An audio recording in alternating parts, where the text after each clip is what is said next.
Hey there! Welcome back to English in Fluency. I am Alex, and I am so happy you are here with me today. You know, have you ever been in a situation where you wanted to buy something, maybe at a market or even online, and you just didn't know what to say to get a better price? Or maybe you were trying to make a plan with your friends, but everyone had different ideas, and you needed to find a middle ground? Well, that is exactly what we are going to talk about today. We are going to dive deep into the world of offers, negotiations, and those everyday decisions that can make your head spin. This is B1 English listening practice, designed to help you follow real conversations, understand the subtle art of making a deal, and feel confident when it is your turn to speak. So, grab a cup of coffee, find a comfortable spot, and let's get started. Today's episode is going to be a little different because we are going to follow a story, a real-life situation that could happen to anyone. We are going to listen in on a group of friends who are trying to plan a weekend trip, and later we will hear a conversation about buying a second-hand car. These are classic situations where negotiation and decision-making language are absolutely essential. But don't worry, I will be right here to guide you through every step, explaining the phrases, the intonation, and the hidden meanings behind the words. My goal is for you to finish this lesson feeling like a master negotiator, ready to tackle any English conversation that comes your way. Let's begin with our first scenario. Imagine three friends, Mark, Sarah, and Chloe. They have been friends for years, and they want to go away for the weekend to celebrate Sarah's birthday.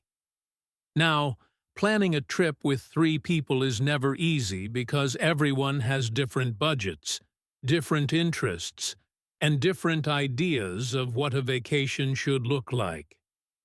This is where the language of negotiation begins. It starts with making suggestions and offers.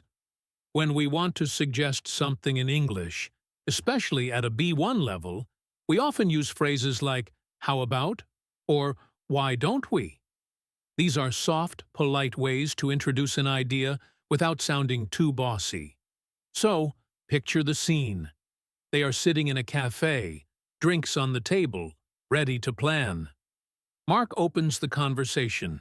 He says, "So, for Sarah's birthday, I was thinking, why don't we drive down to the coast? The weather is supposed to be great." Here, Mark is making a suggestion.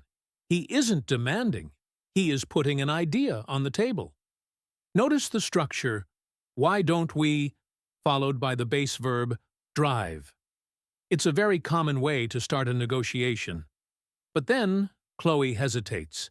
She says, "I'd love to, Mark, but I'm a bit short on cash this month. Maybe we could look for something closer." This is the beginning of a negotiation. Chloe is rejecting the idea, but she is doing it politely. She uses, "I'd love to, but," which is a classic way to soften a refusal. Then she makes a counteroffer, or a new suggestion, using, "Maybe we could." This back and forth is the heart of everyday negotiation. It isn't always about business contracts. Sometimes it is just about finding a hotel that everyone can afford. Sarah, whose birthday it is, decides to speak up. She wants to make sure everyone is happy. She says, "How about we rent a cabin in the mountains instead? It's cheaper than a hotel by the beach, and we can cook our own food to save money." Sarah is acting as the mediator here. She is trying to find a compromise. A compromise is when you meet in the middle, giving up a little bit of what you want so that everyone can agree. The phrase, "How about we?" is another variation of making a suggestion. Now, let's pause the story for a moment to look closely at the vocabulary and grammar used here. When we make offers or suggestions, we often use modal verbs like could, should, or might. For example, saying, "We could go to the coast," is less certain than, "We will go to the coast." It leaves the door open for discussion. When you are negotiating, you want to keep that door open. You don't want to close the conversation with a definite no. Instead, you want to say things like, "That sounds good, but," or "I see what you mean, however." These phrases buy you time and show that you are listening even if you disagree. Back to the friends. Mark listens to Sarah's idea about the cabin. He thinks about it. He says, "That's actually a really good point. Cooking for ourselves would save a lot of money. If we do that, I'm happy to drive. I can offer my car for the trip." Here we see the language of offering. Mark uses "I'm happy to" and "I can offer." Making an offer is about showing willingness to help. It makes the negotiation smoother because it shows you are contributing. Chloe looks relieved. She says, "That works for me, and I can take care of the booking. I found a great website with discounts." Chloe is making a commitment. This is how a group decision moves from chaos to clarity. They negotiated the location based on budget, and now they are negotiating the tasks. This first part of the story shows us that negotiation is not just about arguing or winning. It is about solving a problem together. In English, we call this reaching an agreement. The language used is often very positive, even when there is a disagreement.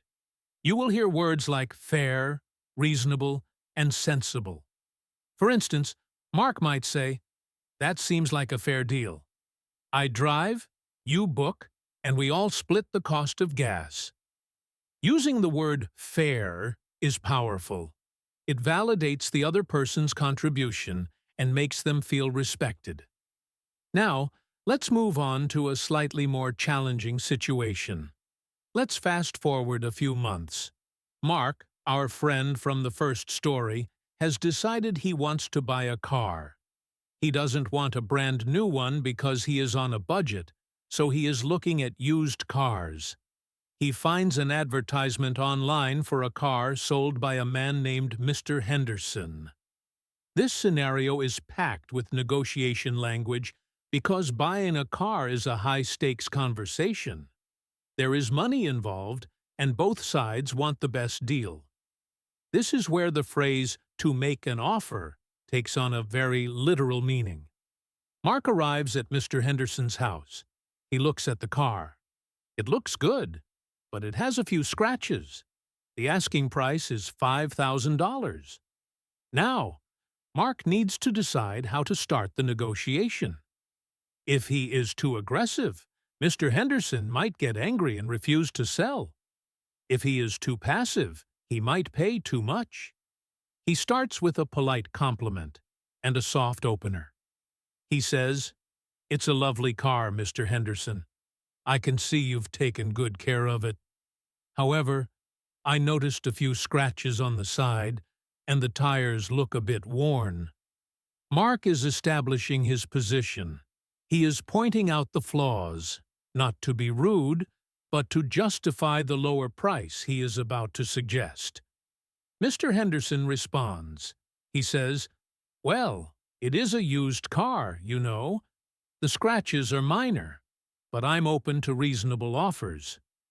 The phrase "open to reasonable offers" is a signal.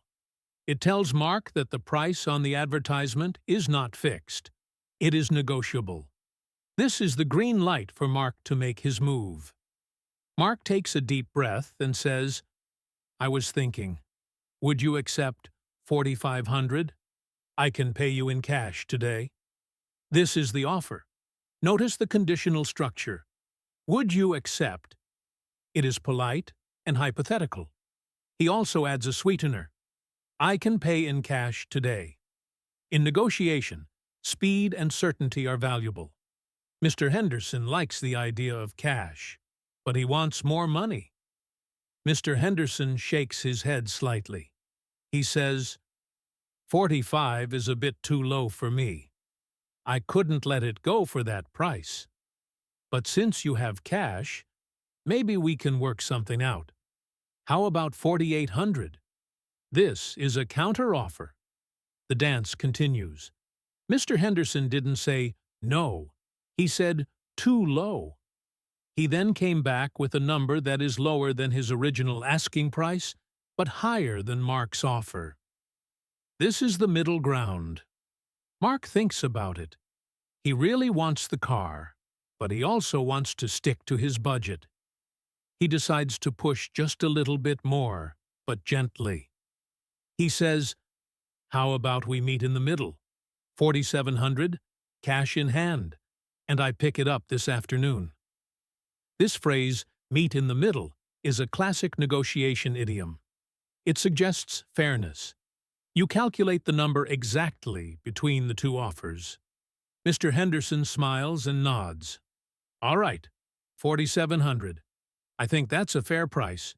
You've got yourself a deal. They shake hands. The deal is done. In this conversation, we heard several key phrases for negotiation. I was thinking, would you accept? I couldn't let it go for. How about? And you've got yourself a deal. These are the bricks and mortar of B1 level negotiation. They are simple enough to use correctly, but sophisticated enough to handle a complex situation.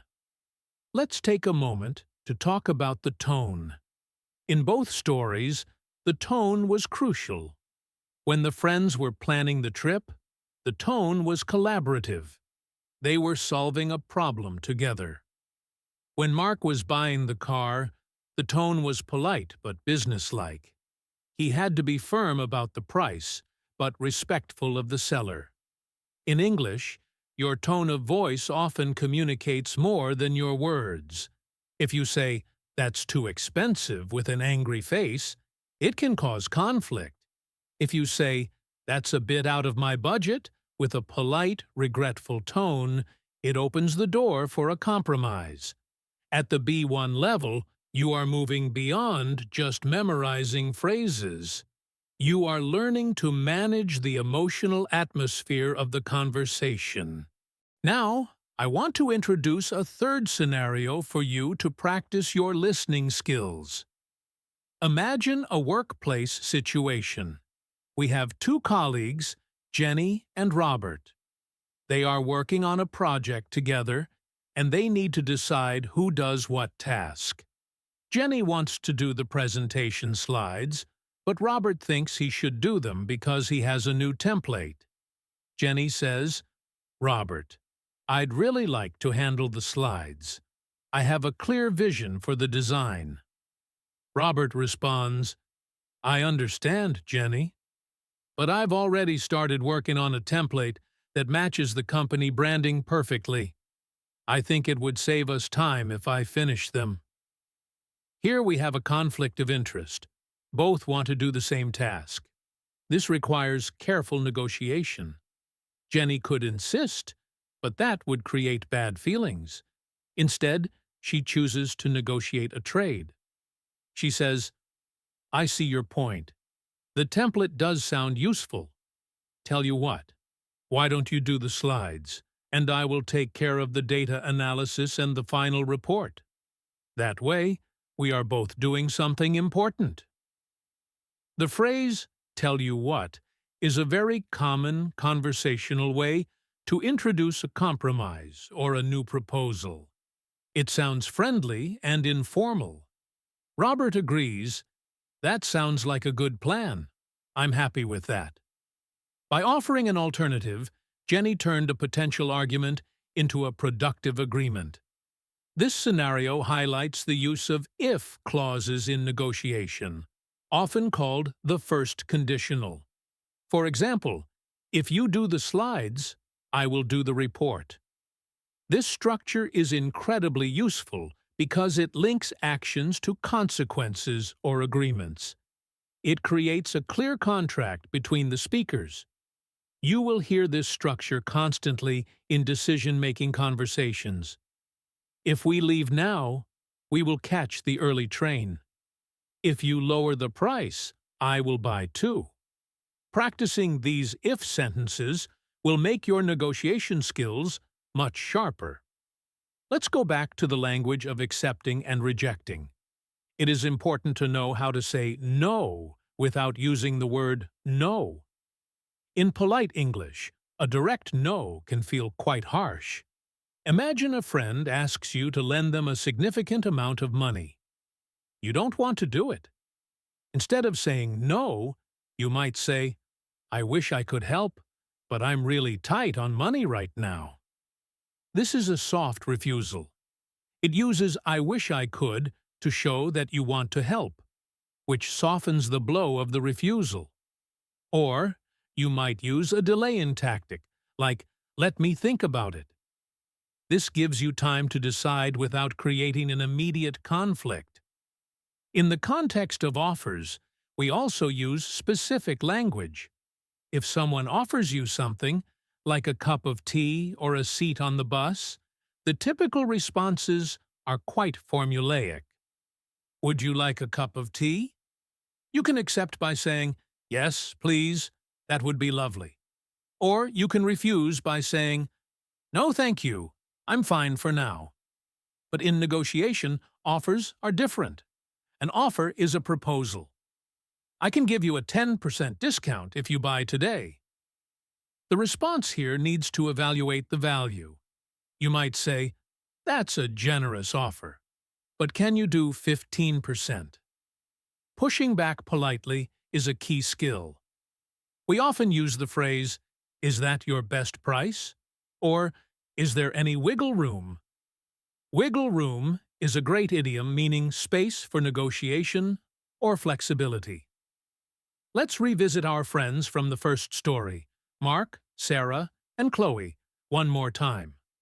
They are on their trip now, staying in the cabin. They are deciding what to have for dinner. This seems small, but it requires the same decision-making skills. Mark suggests pizza. Chloe wants a salad. Sarah wants pasta. Mark says, "Look, we can't have 3 different meals. We need to compromise." He suggests, "What if we make a big pasta dish with a side salad? We can order pizza tomorrow night." This is a brilliant move by Mark. He is combining elements from everyone's preference. He validates Chloe's desire for salad and Sarah's desire for pasta. He delays the pizza for Mark. The phrase, "what if we," is another powerful tool for proposing a solution. The conversation continues with Chloe saying, "That sounds delicious. I can chop the vegetables if someone else boils the water." This is an offer of help. In decision-making, once the main decision is made, we often move to delegating tasks. It is a sequence. First, the negotiation of the idea. Second, the agreement. Third, the delegation. In English, we use the imperative or modal verbs for this. You chop, I'll boil. Or, I can chop, if you boil. The second option is politer, because it frames it as a shared effort. Now, I want to focus on a tricky aspect of English listening: the hidden meaning. Sometimes people say one thing but mean another. This is common in negotiation. Imagine you are selling an old bicycle.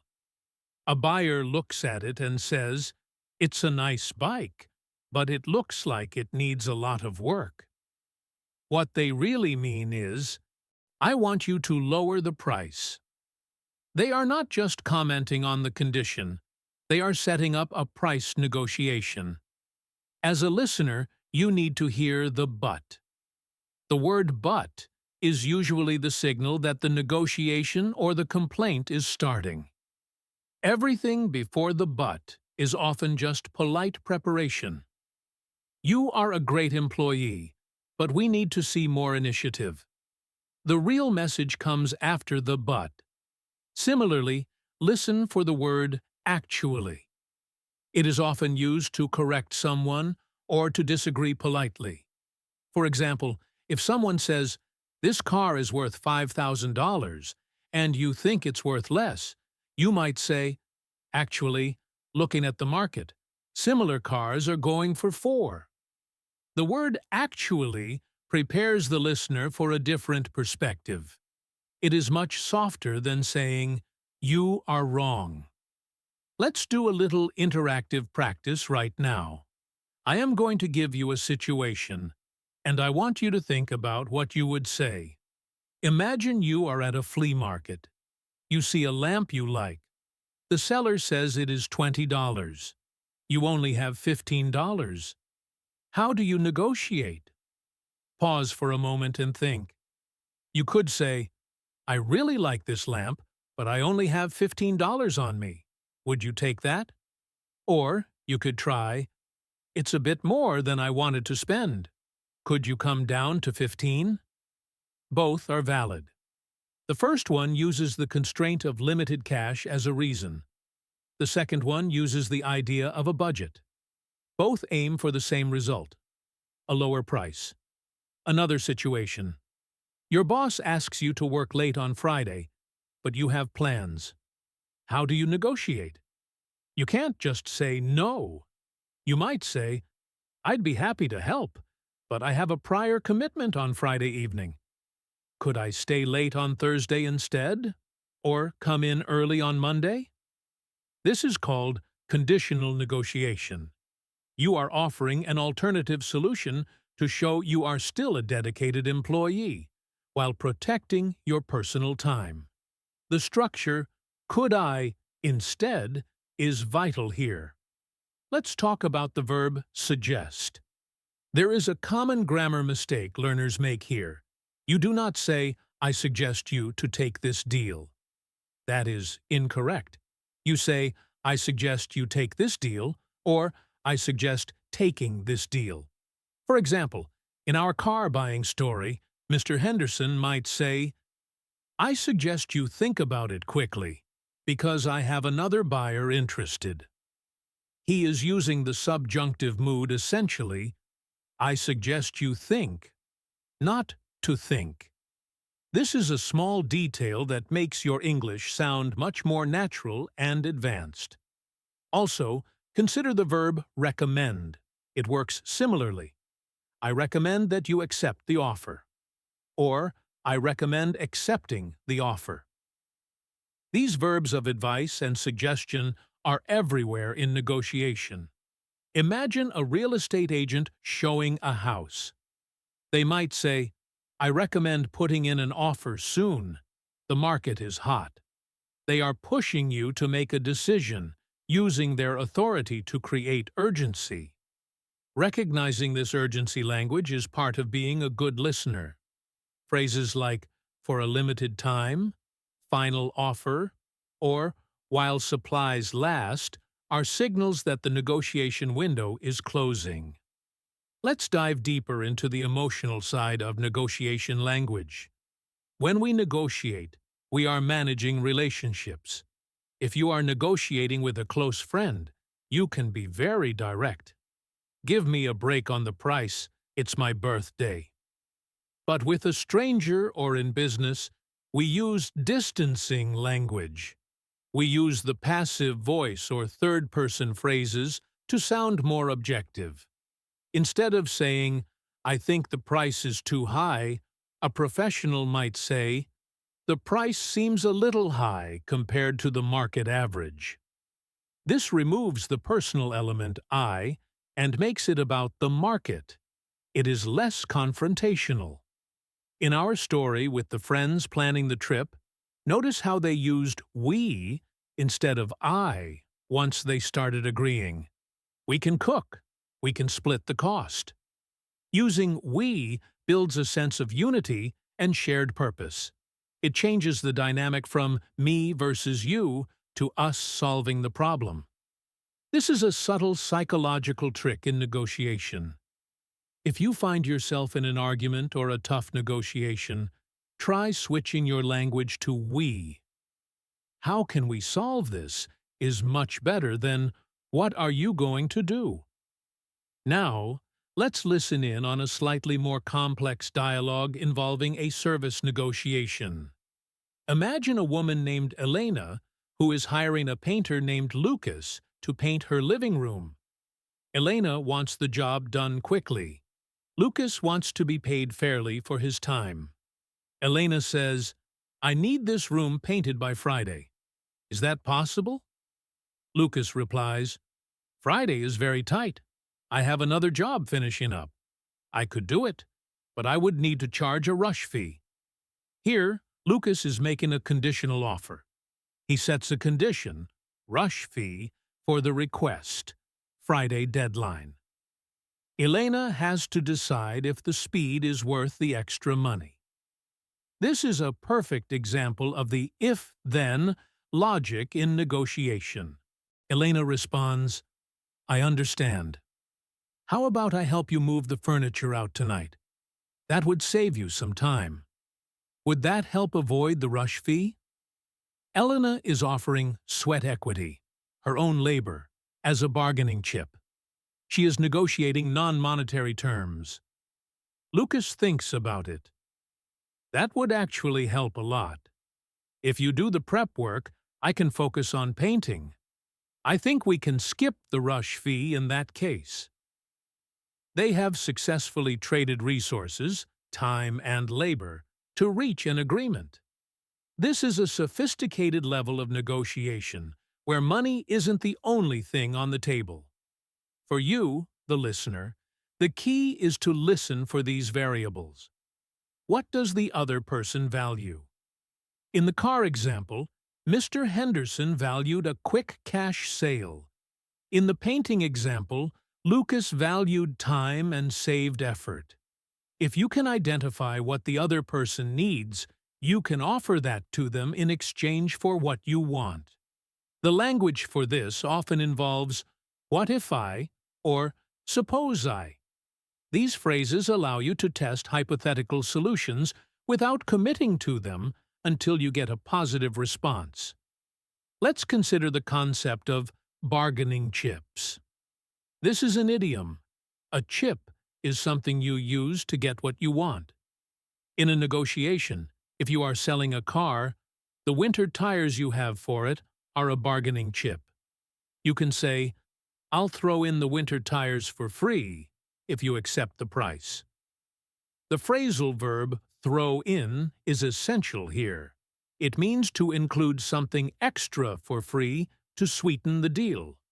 You will hear this in markets, car dealerships, and even salary negotiations. They threw in a gym membership as part of the job offer. Now, I want to talk about the word deal. It's a very common word in English. We have already used phrases like make a deal, close the deal, and it's a deal. But we also use it in everyday life to describe agreements. "What's the deal with this?" means "what is happening?" or "explain the situation." "It's no big deal" means "it's not a problem." But in negotiation, "it's a deal" means "I agree." Listen to how the tone changes. "It's a deal," said with a smile, means success. "That's not a deal," said flatly, means rejection. Let's go back to B1 grammar for a moment. The comparative forms are crucial in negotiation. We need to compare offers. This one is cheaper, but that one is more reliable.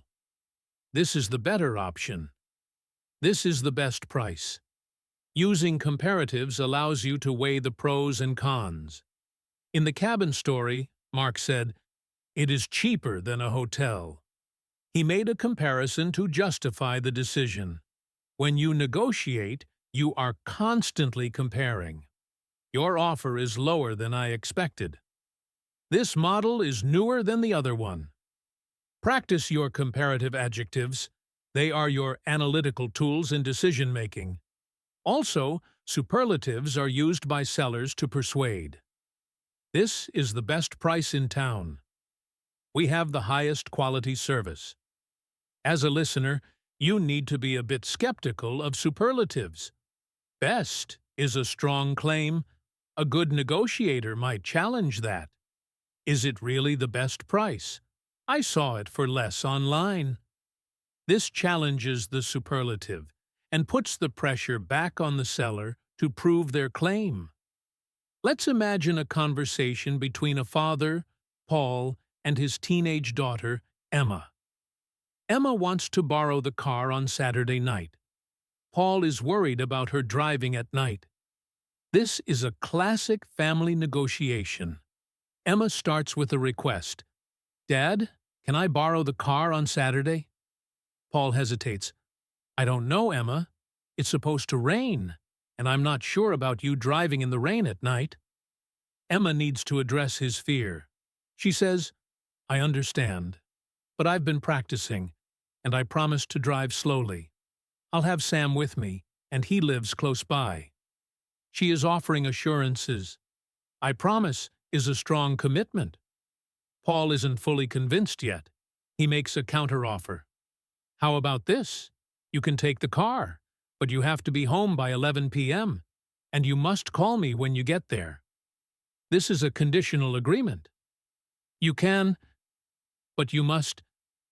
It sets boundaries. Emma thinks about the curfew. She wanted to stay out later. She tries to negotiate the time. 11 p.m. is a bit early. The movie ends at 10:30. Could we make it midnight? I promise I'll drive straight home. Paul considers it. All right, midnight, but not a minute later. And no other passengers. Just Sam. They have a deal. This dialogue shows how negotiation is often about safety and trust, not just money. The language of can I, you must, and I promise frames the interaction.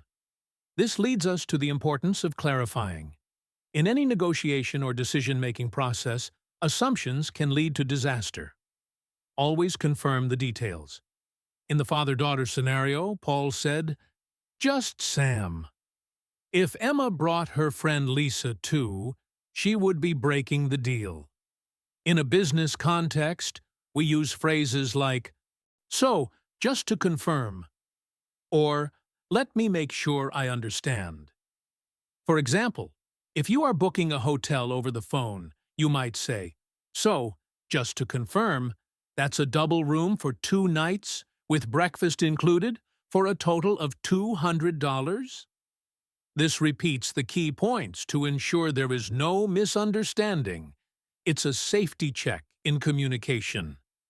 Now, let's think about the phrase, I'll tell you what. This is a very versatile English phrase used to pivot in a conversation. If a negotiation is stuck, you can use this to break the deadlock. For instance, you are arguing over $10. I'll tell you what. Let's split the difference. I'll pay 5 more, you take 5 less.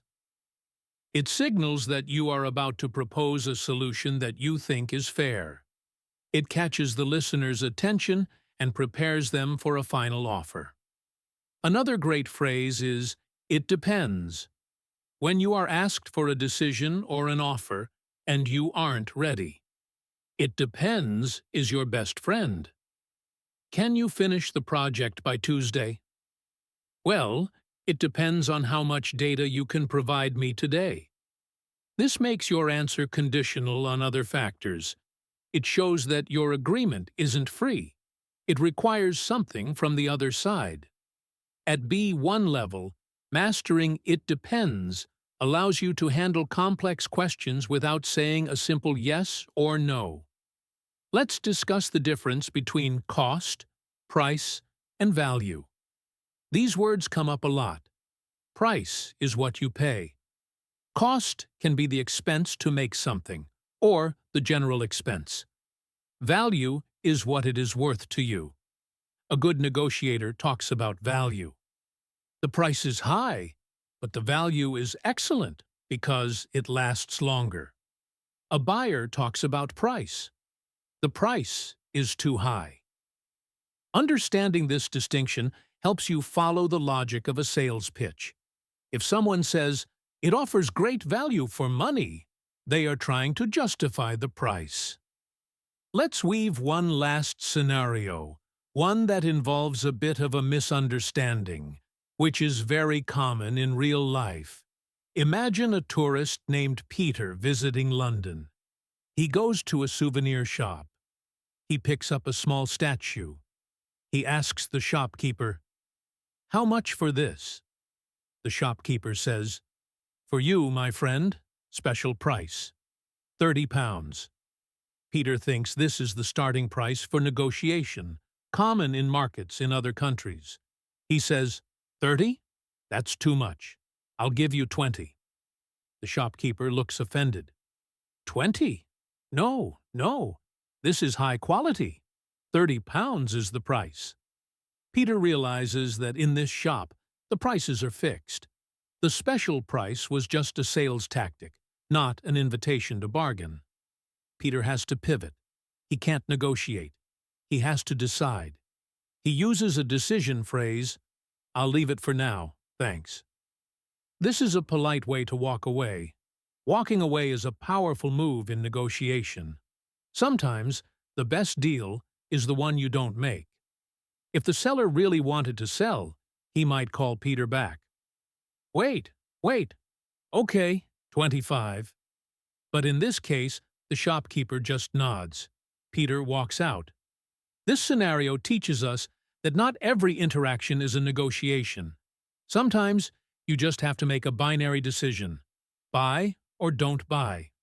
Recognizing when negotiation is appropriate is a cultural skill as much as a linguistic one. Let's review some of the key vocabulary we've explored today in a bit more detail. We had compromise, middle ground, bargaining chip, sweeten the deal, fixed price, rush fee, and wiggle room. Try to use these words in your own sentences. I need some wiggle room on the deadline. We need to find a middle ground. What can you do to sweeten the deal? Using these idioms makes you sound like a native speaker because they are the glue of conversational negotiation. We also looked at functional grammar, the conditional sentences. If you do this, I will do that. The modals could, should, would, and the polite refusal structures, I'd love to, but, and I wish I could. These are your tools. Just like a carpenter has a hammer and saw, a language learner has conditionals and modals. The more you practice using them, the better your conversations will be. Let's think about intonation one last time. When you make an offer, your voice usually goes up at the end to show it's a question or a suggestion. How about $50? Rising intonation.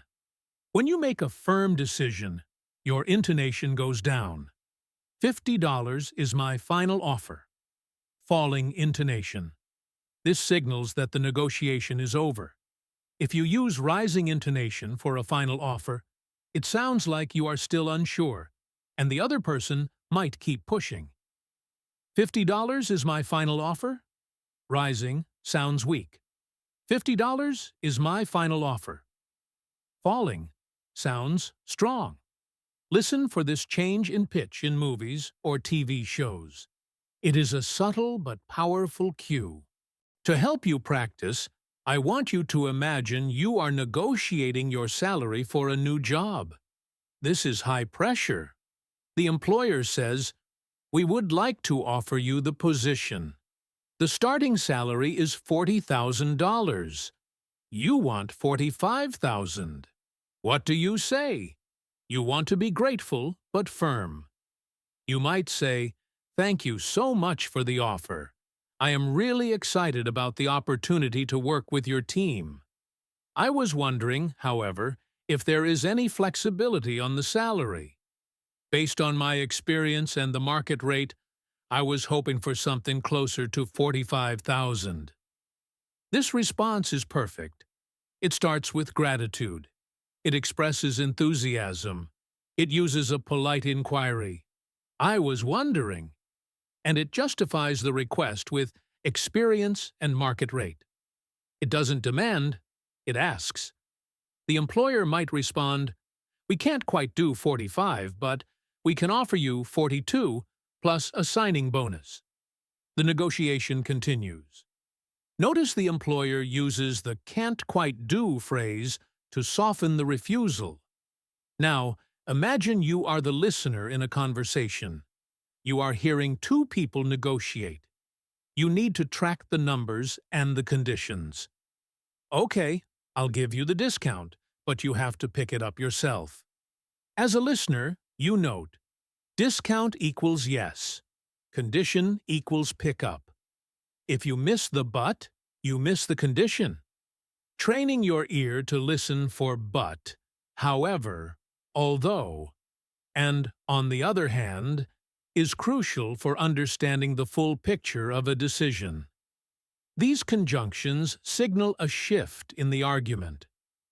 We have covered a lot of ground today, from planning a birthday trip to buying a car, painting a house, and borrowing a car from a parent. All these situations share a common thread: the need to communicate desires, listen to constraints, and find a path forward that works for everyone. Whether it's a B1 level casual chat or a complex business deal, the principles remain the same. Be polite, be clear, use conditionals, and always be ready to compromise. As we wrap up this extended practice session, I want to encourage you not to be afraid of these conversations. Many English learners feel shy about negotiating because they are afraid of making a mistake or being rude. But remember, negotiation is a normal part of life for native speakers too. It is not a fight, it is a dance. And now you know the steps. You have the vocabulary, the grammar, and the cultural context to jump in and participate. So, here is your homework. The next time you need to make a decision, even a small one like where to eat for dinner, try to use one of the phrases we practiced today. Say, "Why don't we go too?" Or, "How about we split the bill?" Or, "I'll make you a deal. I pay for dinner. You pay for the movie." Use the language in the real world. That is where the real learning happens. Thank you so much for spending this time with me and allowing me to guide you through the intricacies of offers and negotiation. I hope you feel more confident and fluent. Remember, every conversation is a chance to practice. Keep listening, keep speaking, and keep moving forward on your English journey. Until next time, keep practicing, and I'll see you in the next episode of English in Fluency. Take care, everyone.